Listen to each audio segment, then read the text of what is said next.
नमस्कार विद्यार्थी मित्रांनो, आजच्या या व्हिडिओत वर्गसंख्या शोधण्यासाठी सोपी क्लुप्ती आपण समजून घेणार आहोत। त्यात आज दोन क्लुप्त्या पाहणार आहोत। त्यापैकी पहिली क्लुप्ती पाहूया। कोणत्याही संख्येचा एकच स्थानी 0 हा अंक असेल तर मग 0 हा अंक असलेला सुरुवातीला घेऊया 10। 10 चा वर्ग आपल्याला शोधायचा असेल तर ह्या ठिकाणी शेवटी एकच स्थानी म्हणजे युनिट प्लेसला 0 आहे। 0 ची दुप्पट करायची। मग 0 ची दुप्पट केली तर किती शून्य होतात? 2 शून्य होतात। 1 गुणिले 1 गुणिले 1 जशास तसे। मग आता 10 चा वर्ग आपल्याला मिळाला 100। पुढे पाहूया 20 चा वर्ग। तुम्हाला सांगितलं 0 त्याची 0 ची दुप्पट, किती शून्य घेणार? 2 शून्य। 2 आहे म्हणून 2 गुणिले 2 गुणिले 2 होतात 4। या ठिकाणी 20 चा वर्ग 400। त्याच पद्धतीने 30 चा वर्ग। मग या ठिकाणी 0 ची दुप्पट 2 शून्य केले 3 गुणिले 3 गुणिले 3 9। 30 चा वर्ग 900। आता पाहूया 40 चा वर्ग। मग नेहमी सांगितल्याप्रमाणे 0 ची दुप्पट, या ठिकाणी 4 आहे। 4 गुणिले 4 16 होतात। मग ह्या ठिकाणी 40 चा वर्ग 1600 1600। त्याच पद्धतीने 3 अंकी असतील तर सुरुवातीला घेऊया 100 चा वर्ग। या ठिकाणी दिलेले शून्य किती आहेत विद्यार्थी मित्रांनो? 2। मग 2 शून्य आहेत, त्या 2 शून्याची दुप्पट केली तर किती होतात? 4 शून्य।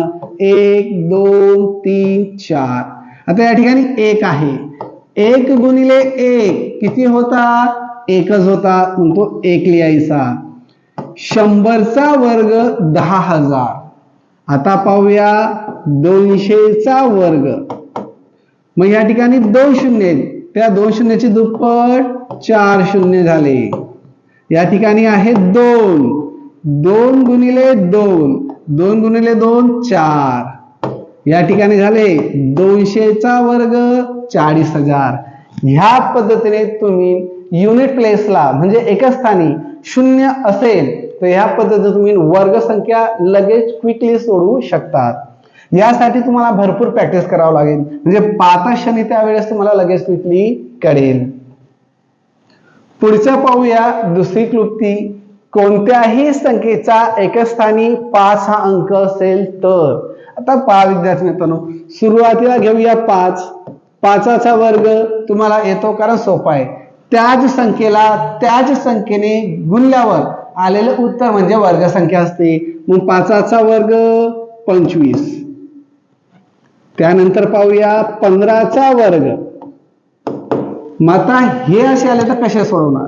शेवटी दिसतोय 5 आणि शेवटी एकच स्थानी म्हणजे युनिट प्लेसला 5 असेल तर कशा पद्धतीने सोडवणार? 5 चा वर्ग 25। 1 आहे, 1 चा पुढचा अंक घ्या। 1 गुणिले 2 एकाचा पुढचा अंक घ्यायचा हा, म्हणजे जी संख्या दिली असेल किंवा अंक दिला असेल त्याचा पुढची संख्या किंवा पुढचा अंक घ्यायचा। मग या ठिकाणी 2 गुणिले 1 2। 15 चा वर्ग 225। आता पाहूया 25 चा वर्ग। 5 आहे शेवटी म्हणून इथे येणार 25, इथं आहे 2 गुणिले 3 किती होतात? 6। या ठिकाणी येणार 6। 25 चा वर्ग 625। पुढे घेऊया 35 चा वर्ग। शेवटी काय आहे? 5 म्हणून इथे येणार 25। 3 गुणिले पुढचा अंक 4 गुणिले 3 12। या ठिकाणी 12 लिहायचे। 35 चा वर्ग 1225। ह्याच पद्धतीने 3 अंकी असेल तर या ठिकाणी पाहूया सुरुवातीला 105 चा वर्ग। सांगितल्याप्रमाणे 5 चा वर्ग 25 या ठिकाणी संख्या काय आहे 10. मग 10 ची पुढची संख्या मिळते आपल्याला 11. 11 गुणिले 10 जर केले तर होतात 110. म्हणून या ठिकाणी 110. 105 चा वर्ग 11,025. आता या ठिकाणी घेऊया 115 चा वर्ग. शेवटी 5 आहे म्हणून 25 हे जशास तसे. या ठिकाणी काय संख्या आहे 11. 11 गुणिले 12. आता 12 चा टेबल 1 पर्यंत घेऊया. 12 1 12. 12 1 12 चे 2. एक हाताला इथं देऊया. पुन्हा 12 1 12 आणि हाताचा 1 13. या ठिकाणी लिहिणार 13. 115 चा वर्ग 13,225. ह्याच पद्धतीने विद्यार्थी मित्रांनो शेवटी जर 5 असेल तर वर्ग काढताना तुम्हाला सोयीस्कर होईल. आजचा व्हिडिओ कसा वाटला ते कॉमेंटमध्ये कळवा.